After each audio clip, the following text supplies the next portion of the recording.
মাত্র 2 সপ্তাহের ব্যবধান, তার মধ্যেই ফের কেন্দ্রীয় সরকারি কর্মীদের জন্য সুসংবাদ। 10% মহার্ঘ ভাতা বৃদ্ধির পর সপ্তম বেতন কমিশন গঠনের প্রস্তাবেও ছাড়পত্র দিল ইউপিএ 2 সরকার। কেন্দ্রীয় অর্থমন্ত্রী পি চিদম্বরম জানিয়েছেন, সপ্তম বেতন কমিশন গঠনের প্রস্তাবে অনুমোদন দিয়েছেন প্রধানমন্ত্রী। কমিশনের সুপারিশ 2016 সালের 1 জানুয়ারি থেকে কার্যকর করা হতে পারে। সংশ্লিষ্ট সব পরিস্থিতি খতিয়ে দেখে কর্মীদের বেতন, ভাতা এবং পেনশনের ব্যাপারে নিজেদের সুপারিশ সরকারের কাছে জমা দেবে কমিশন। কেন্দ্রের এই সিদ্ধান্তে উপকৃত হবেন 50 লক্ষ কেন্দ্রীয় সরকারি কর্মী এবং 30 লক্ষ পেনশনভোগী।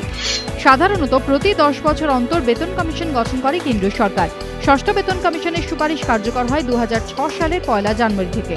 কখনো কমিশনের সুপারিশ কিছুটা সংশোধন করে তা বাস্তবায়িত করে রাজ্যগুলিও। যদিও সপ্তম বেতন কমিশনের চেয়ারম্যান এবং সদস্যদের নাম এখনো চূড়ান্ত করেনি কেন্দ্র।